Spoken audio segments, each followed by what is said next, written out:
Nos metemos en otros asuntos. Cuando uno se siente ligado emocionalmente a una organización política o ideológicamente, si ustedes quieren, o racionalmente ha hecho una evaluación de sus estatutos y considera que sus planes de gobierno y los estatutos mismos son interesantes, uno se forma parte, se afilia al partido. Lo que ha pasado últimamente es que se han detectado que más de 6.000 personas han sido afiliadas sin su consentimiento a organizaciones políticas. Y de pronto se da uno cuenta que está matriculado en el partido aprista, o está matriculado en APP, o está matriculado en otro. Y la pregunta es ¿por qué pasa esto? Enzo Helguera, experto en temas electorales, consultor, está con nosotros para hablar de esta problemática. Enzo, ¿cómo le va? Bienvenido. Bien, Carlos. En realidad es un gusto poder conversar con estos temas en Perú, que en realidad, como te decía fuera de cámaras, nunca deja de llamarnos la atención porque hay cada despropósito en la naturaleza de lo político que siempre nos termina complicando un poco la vida a los ciudadanos de a pie, sobre todo. Enzo, partidos y movimientos regionales estarían inscribiendo de forma irregular a ciudadanos en sus padrones de militantes. ¿Por qué ocurre esto? Bueno, el objetivo de algunos partidos políticos que perdieron sobre todo su acreditación es volverse a acreditar ante las entidades electorales. Así es. Cuando esto ocurre, entonces van a la calle a buscar firmas. La norma justo un poco de que ahora se formen comités electorales para que no solamente sean firmas. Entonces, en el entendido de que la ley debió perfeccionar el sistema. Pero lo que ocurre es que estas firmas y probablemente estos comités, porque todavía no nos hemos ido a ver el tema de los comités, sigan siendo cascarones a huevo, porque al final enamoran o sacan la firma del ciudadano probablemente con otro propósito. Es decir, firme usted para... Firma por la paz. Por la paz, por los niños del Perú, por los perritos para que tengan hogar, etcétera. No importa el motivo, pero uno termina firmando, dando su DNI, colocando huella digital, etcétera, porque son causas que mueven a la población. Aprovechándose de esta situación, por supuesto, y en los planillones, no dice pues el partido político ni ninguna otro tema que uno pueda pues chequear y leer qué es lo que está firmando. Este es un vicio principal por los cuales se pueda estar llevando este tema de la afiliación indebida. De acuerdo. Ahora, ¿es posible que ante la necesidad de mostrar un número de afiliados importante en la solicitud de inscripción de un partido político, porque se exige el 0.1% del padrón electoral vigente, ¿no es cierto? Así es. ¿Es posible que en esa lógica yo inscriba fraudulentamente? Es decir, tengo que superar esta valla, no voy a llegar. Comienzo a inventarme las firmas o a sacarlas sin consentimiento. Claro, es más posible de hacerlos firmar con un propósito diferente, engañándolos, que hacer la falsificación, porque si hay auditorías del jurado a las firmas, a las personalidades, y cuando se detecta una se anula toda la hoja, o sea, no revisan todas las hojas. Entonces puede hacer también... Es una torpeza hacerlo sí, falsamente. Claro, porque te va a anular el resto de las firmas. Pero podría también ser de que una parte mínima de la hoja sea falsificada, falseada o tomada los datos, y que obviamente no le toque ser auditada a esa firma en específico, ¿no? O sea, no auditan todo, eligen algunas aleatoriamente. Claro, en el entendido de que la auditoría no es al 100%. Normalmente en las auditorías siempre es un porcentaje de las firmas. De acuerdo. Pero es por eso que de todos modos la teoría de haberlos inscrito por causas que no corresponden es más creíble, porque ahí colocas tu firma. Correcto. Vamos al tema de los comités, porque otra razón podría ser que los partidos, en la necesidad de inscribirse, también necesitan demostrar que cuentan con comités partidarios con afiliados debidamente identificados. Entonces, si el número de afiliados no se condice con el número de comités, va a saltar la liebre. Se van a dar cuenta que mis comités son exactamente un cascarón, Enzo.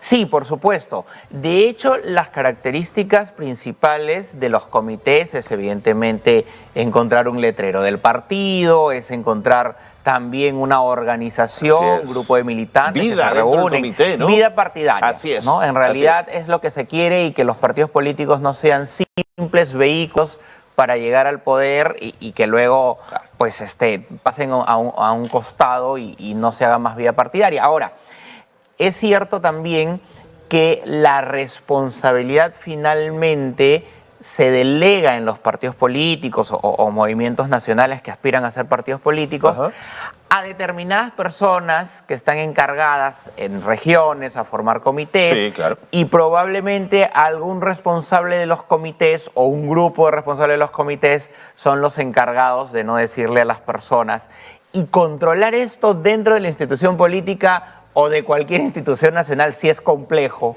¿no? Que puedan, pues, se supone que deben confiar en la buena fe de las personas que inscriben los partidos políticos, ¿no?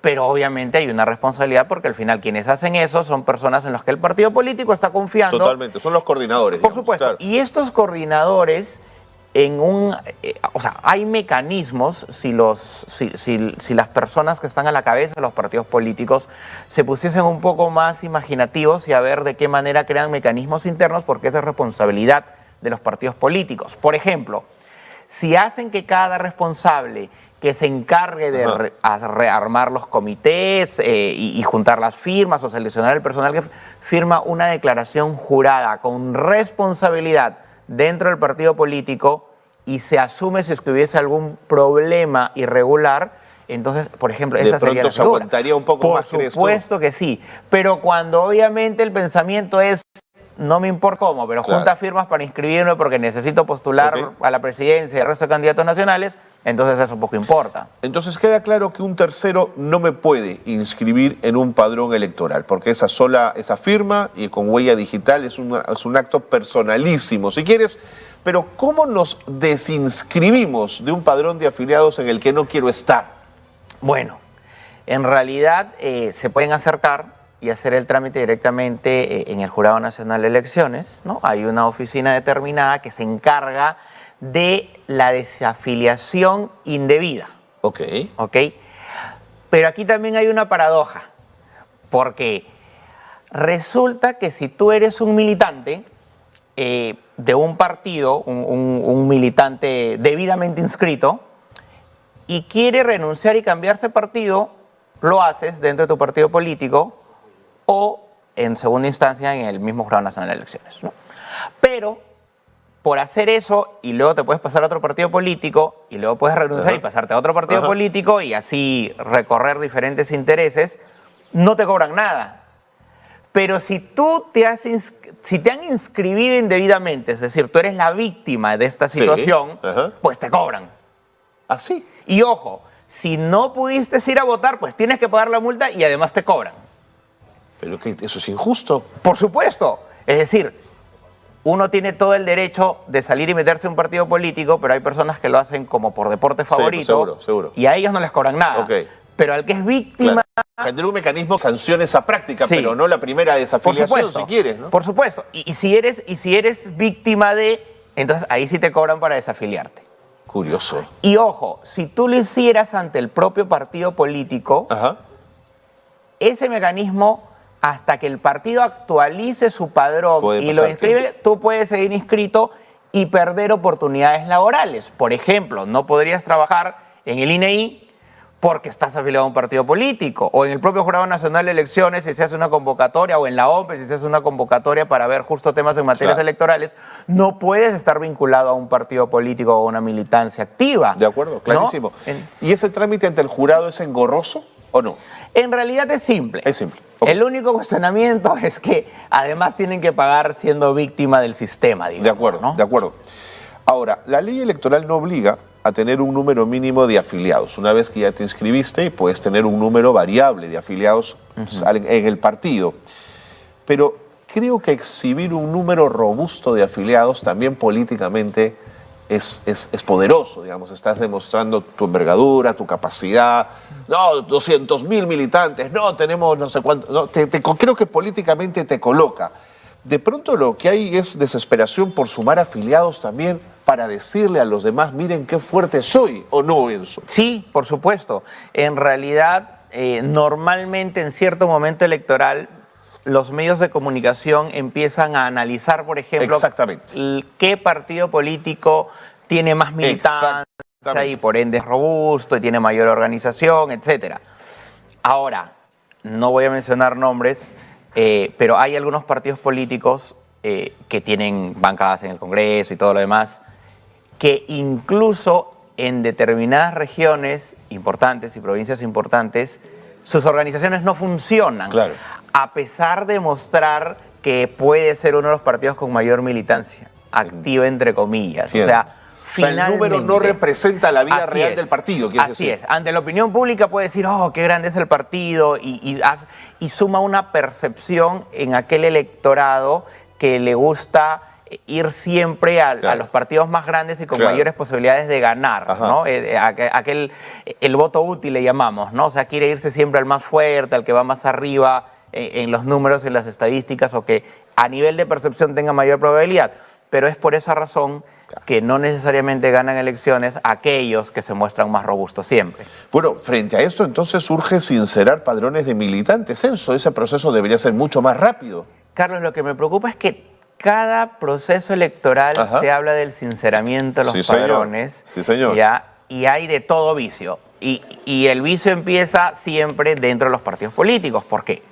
Obviamente hay partidos políticos que no les conviene inscribir a cierta militancia, que pueden desaparecer militancias de la oposición interna que suma sus intereses o les resta, etc. Entonces hay vicios internos. En cuanto no haya una manera de sinceramiento que podría ser, por ejemplo, por un proceso notarial de inscripción de militantes, entonces allí podríamos hablar de una democracia interna real, ¿no? Pero estos mecanismos de control hay que ajustarlos más. O sea, con la empresa privada se pueden ajustar cuando uno va, inscribe la documentación notarialmente. Podríamos hacerlo también acá de la misma manera y tendría que haber un registro oficial de esto, y entonces ahí evitamos manipulaciones internas de las inscripciones militares. Porque además hacerlo sería un delito contra la fe pública. Por lo tanto, la cosa se pone mucho más grave si hay mentira, ¿no? Y hemos encontrado estas denuncias en los interiores de los partidos en las últimas elecciones también, en donde se bajaban candidaturas y militancias y todo al interior de los partidos políticos, ¿no? Entonces, de acuerdo. Ahora, 6.000 personas afiliadas sin su consentimiento, de pronto nos parece un número grande, pero en el tiempo de pronto lo que estamos teniendo es cada vez menos en la medida en que hay más controles. ¿Esto es así, Enzo, o no necesariamente? Sí, esto sí es así porque antes esta cifra era mucho mayor y se ha ido disminuyendo. Eso es cierto, y eso es algo que hay que reconocer a las normativas de los mecanismos electorales, ¿no? Pero igual no debe dejar de evolucionar y perfeccionarse porque aún hay un camino importante por hacer. El número es pequeño en comparación a todas las inscripciones nacionales, así es, ¿no?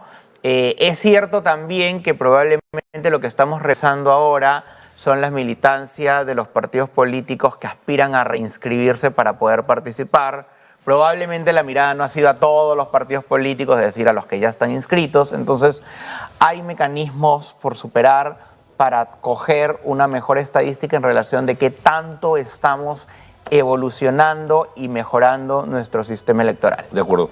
Ahora, para mí siempre será una sorpresa, no sé si sorpresa, pero siempre me causa cierto estupor ver cómo los partidos políticos son capaces de inventarse triquiñuela y media para poder llegar a ser partido político reconocido ante el Jurado Nacional de Elecciones, usando todos los elementos legales e ilegales a su disposición, que cuando luego sean partido y estén en el Congreso de la República o en otras instancias de gobierno, ¿por qué no habríamos de pensar que usarán los mismos subterfugios y las mismas ilegalidades para sus propios proyectos políticos?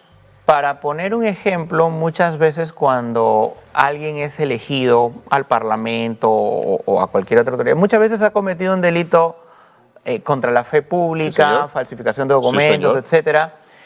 Pero ¿sabes cuál es el asunto de fondo?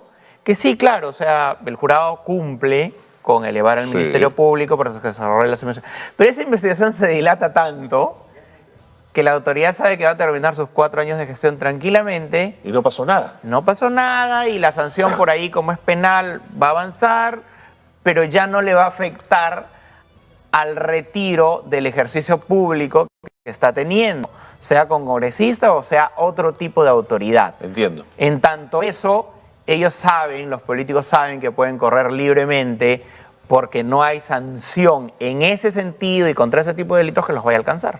De acuerdo.